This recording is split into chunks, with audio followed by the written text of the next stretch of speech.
Hello everyone, my name is Anshul and today we are going to start our new unit, that is 3 of Fundamental of Insurance. That is all about my health insurance. So in this video we are going to start our first topic, that is all about my health insurance, that include the meaning, features, need and criteria and its features and many more. So without wasting the time, let's move to my first slide. First I have is like what's the meaning and concept of health insurance, कि ये होता क्या है.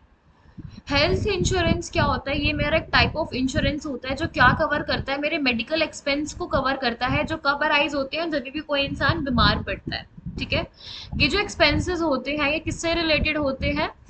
जैसे जो मेरी hospitalisation की cost है या फिर जो मेरी मेडिसिन की कॉस्ट है या फिर जो डॉक्टर को कंसल्ट करने की फीस है, ये जो मेरे छोटे छोटे एक्सपेंसेस होते हैं ना, छोटे छोटे तो नहीं बोल सकते, ये बहुत ही ज़्यादा बड़े बड़े हो जाते हैं. ठीक है, बहुत ज़्यादा फीस होती है इनकी, तो ये उन सब एक्सपेंसेस को कवर करता है. ठीक है, जो हेल्थ इंश्योरेंस होता है ये मेरा वो इंश्योरेंस होता है जिसके अंदर इंश्योरर या फिर जो उसको हम इंश्योरेंस कंपनी भी बोलते हैं वो प्रोवाइड करती है पेमेंट. ठीक है, किस चीज़ की? हमारे मेडिकल एक्सपेंसेस की. कब? जब हम लोग बीमार हो जाते हैं, मतलब जो भी या तो इंश्योर्ड बीमार हो जाते हैं या फिर इंश्योर्ड की फैमिली बीमार हो जाती है. ठीक है, उसके बाद आता है features of health insurance. It is a cashless treatment. Okay, like that says कि this features allow us to get the benefit to get admitted to any listed hospital as per the list of hospitals of the insurance provider without paying for treatment. इसमें क्या होता है basically, आपको ना किसी भी hospital का benefit मिल जाता है. जो भी आपके पास कार्ड होता है उसके अंदर जितने भी आपके हॉस्पिटल्स आ रहे होते हैं उनमें से किसी भी एक हॉस्पिटल में आप आराम से एडमिट हो सकते हो और आपको एकदम से कैश देने की नीड नहीं पड़ती है. ठीक है, उसके और ये जैसे at the time of emergency it is very helpful when you have your health insurance with yourself. Next is pre hospitalization. देखो, जो भी एक्सपेंसेस होते हैं ना, जो भी हॉस्पिटल जाने से पहले के जो एक्सपेंसेस होते हैं और जो हॉस्पिटल में जाने के बाद जो एक्सपेंसेस होते हैं वो दोनों ही इस पॉइंट में कवर होते हैं. पॉइंट में क्या, हमारे हेल्थ इंश्योरेंस में कवर होते हैं. ठीक है, अब जैसे मान लो एक पर्सन है, ठीक है, जिसका ट्रीटमेंट चल रहा है. ठीक है, अब उसको बोल दे कि हाँ भाई तुमको 1 महीने के बाद ऑपरेशन कराना पड़ेगा, तो ऑपरेशन से पहले जितनी भी उसकी दवाइयों का खर्चा है और ऑपरेशन के बाद जो भी खर्चा आएगा वो सब इसी के अंदर इंक्लूड हो जाएगा. ठीक है, इंश्योर्ड को सिर्फ अपना एक बिल सबमिट करना पड़ता है लास्ट में. Next point is restore benefit.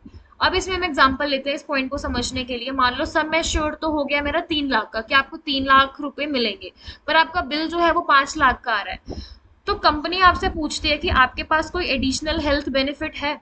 अगर इंश्योर्ड हाँ बोलता है तो उस केस में क्या होता है, कंपनी पे कर देती है अपनी साइड से, नहीं तो आपको खुद ही वो बिल जो होता है, वो जो अमाउंट होता है रेस्ट, वो आपको पे करना पड़ता है. ठीक है, और अगर मान लो आपका जो सम एश्योर्ड जो है वो खत्म हो जाता है, अगर मान लो आपको 3 लाख रुपए मिल जाते हैं, तो कंपनी आपसे पूछेगी कि हाँ भाई कोई भी दूसरा क्लेम है आपके पास या फिर कोई भी दूसरी पॉलिसी है. मतलब जो भी आपके फैमिली मेंबर के पास कोई भी पॉलिसी होती है तो उस चीज़ के लिए भी जो कंपनी होती है वो आपसे पूछती है कि हाँ भाई कोई और है आपके पास क्लेम, या फिर आपके किसी फैमिली मेंबर ने कोई क्लेम ले रखा है, तो वहां से भी आपको प्लस पॉइंट मिल जाता है. Next is no claim bonus. इसमें क्या बोलता है वो, कि कोई भी पर्सन अगर प्रीमियम दे रहा है अपना होल ईयर तक, ठीक है, और उसने क्या कहता है अभी तक कोई क्लेम नहीं लिया है, कोई हेल्थ ट्रीटमेंट नहीं लिया है, मतलब कुछ हुआ ही नहीं ऐसा कि उसको हेल्थ ट्रीटमेंट लेना पड़े, तो उसको बोनस मिलता है. और ये प्लान पे डिपेंड होता है कि भाई उसको बोनस मिलेगा या नहीं मिलेगा.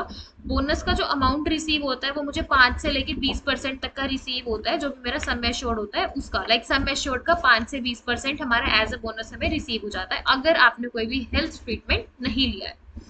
Next is waiting period for existing condition. इसमें क्या बोलता है कि कोई भी पर्सन जो होता है वो डेंजरस डिसीज के साथ होता है, जैसे मतलब कैंसर वगैरह हो गया, तो उनको पॉलिसी नहीं मिलती है. ठीक है, क्यों? क्योंकि कंपनी को पता है कि हाँ भाई उसकी कंडीशन कैसी है पहले से ही, तो ऐसे पर्सन को वो क्यों ही देगा जिसमें पता है कि हाँ भी उसको कभी भी बीमारी हो सकती है, इतना सारा खर्चा आ जाएगा हॉस्पिटल के ऊपर, पहले से ही वो बीमार है. ठीक है, नेक्स्ट इज इंश्योरेंस प्रोबेबिलिटी। इसमें क्या बोलता है कि अगर मान लो हम लोग किसी एक इंश्योरेंस कंपनी की पॉलिसी से खुश नहीं है तो हम लोग अपनी पॉलिसी को चेंज भी कर सकते हैं। मतलब रेन्यूएबल के टाइम पे, मतलब जैसे आपका रेन्यूअल है अक्टूबर में, तो सितंबर में मतलब एक महीने पहले अपने रेन्यूएबल से इंश्योर्ड क्या कर सकता है, पॉलिसी एप्लीकेशन दे सकता है कि ताकि उसकी पॉलिसी जो है वो चेंज हो जाए। ठीक है। Next I have is need of health insurance. Need में फर्स्ट क्या बोलता है वो कि चेंजिंग लाइफस्टाइल। ठीक है। चेंजिंग लाइफस्टाइल में वो क्या बोलता है कि ड्यू टू चेंजिंग लाइफस्टाइल भी हमारे को एक नीड हो गई है कि हमें हेल्थ इंश्योरेंस लेना पड़ेगा। चेंजिंग लाइफस्टाइल जैसे मान लो एक्सेसिव जंक फूड हो गया या फिर अनहेल्दी फूड हो गया। ठीक है। इससे क्या हो रहा है, और या फिर जो बढ़ता हुआ पोल्यूशन है, ये सब चीज हमारे हेल्थ पे इफेक्ट करती है, जिसकी वजह से इलनेस हो जाती है। ठीक है। जिसकी वजह से जो हॉस्पिटल के खर्चे हैं वो भी इंक्रीज हो जाते हैं, तो यहाँ पे हमें हेल्थ इंश्योरेंस लेने की नीड बढ़ जाती है। Next is rising medical cost. वो क्या बोलता है कि आजकल जो हमारे मेडिसिन की कॉस्ट है वो बहुत ज्यादा इंक्रीज हो रही है। तो eight the time of medical emergency customers क्या हो जाते हैं, कस्टमर्स को क्या करना पड़ता है, जितनी भी उनकी सेविंग है ना वो सब उनको खर्च करनी पड़ती है, जो उनके अब फ्यूचर के प्लान को इफेक्ट करता है, क्योंकि वो सेविंग्स तो उन्होंने अपने फ्यूचर के लिए की थी। तो रिपोर्ट्स क्या बोलती हैं कि सारे के सारे इंडियंस है ना वो किसके ऊपर डिपेंडेंट होते हैं, अपने सेविंग्स के ऊपर। तो हेल्थ इंश्योरेंस क्या करता है, ऐसे लोगों की सेविंग्स को सेव करता है ताकि वो लोग अपनी सेविंग्स को अब किसी और पर्पस के लिए यूज कर ले, rather than to spend all the money on the medical cost. ठीक है। Next is income tax benefit. Income tax benefit में क्या बोलता है वो कि इसके अंदर हमारे पास दो सेक्शन होते हैं। ठीक है। जो सेक्शन 80 होता है ना वो मेरा किस चीज से रिलेटेड है, लाइफ इंश्योरेंस से रिलेटेड है। जो सेक्शन 80D है वो किससे रिलेटेड है, हेल्थ इंश्योरेंस से रिलेटेड है। अगर मान लो जो अगर दोनों में ही इंश्योर्ड को चांस मिलता है इनकम टैक्स बेनिफिट का, ठीक है, दोनों में ही वैसे इंश्योर्ड को चांस मिल जाता है कि उसको बेनिफिट मिल जाए इनकम टैक्स के। पर अगर मान लो पर्सन ने अपना हेल्थ इंश्योरेंस कर रखा है अपनी वाइफ के लिए या फिर अपने बच्चों के लिए, तो उसको क्लेम कितने तक का मिलेगा, 25,000। और उसके ओल्ड पेरेंट्स के लिए कितना क्लेम मिलेगा, 50,000। मतलब टोटल कितना बेनिफिट मिलेगा उसको, 75,000 का। ठीक है। मतलब 25,000 का उसको मिलेगा अपने बीवी और बच्चों के लिए, 50,000 अपने पेरेंट्स के लिए, तो टोटल कितना हुआ, 75,000। 75,000 किस में मिल रहा है उसको,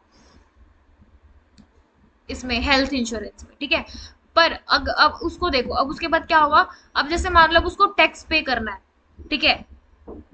कितना टैक्स पे करना है, हमने सपोज कर लिया उसको 1 लाख रुपए टैक्स पे करना था। ठीक है। तो उसको कितना पे करना पड़ेगा, 1 लाख में से जितना उसको बेनिफिट मिल रहा है 75,000 उतना माइनस कर दो 25,000, तो सिर्फ 25,000 ही एक अमाउंट होगा जो उसको पे करना पड़ेगा। एक तो बंदा 1 लाख पे करे, फिर बंदा 25,000 रुपए पे करे, कितना डिफरेंस है।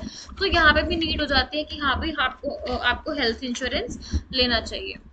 उसके बाद है प्रोटेक्ट सेविंग। प्रोटेक्ट सेविंग में वो क्या बोलता है कि जो भी मेडिकल इमरजेंसीज होती है ना वो मेरी अनप्रिडिक्टेबल होती है। ठीक है। वो कभी भी आ जाती है। ठीक है। और ये जो इमरजेंसीज आती है इनसे हमारा बहुत ज्यादा हाई एक्सपेंसेस का आ जाता है। ठीक है।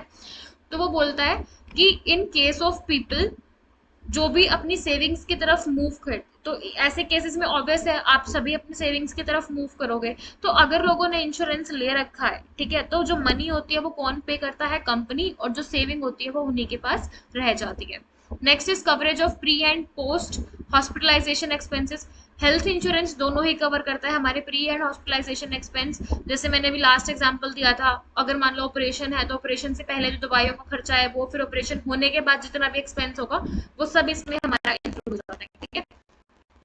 उसके बाद क्वालिटी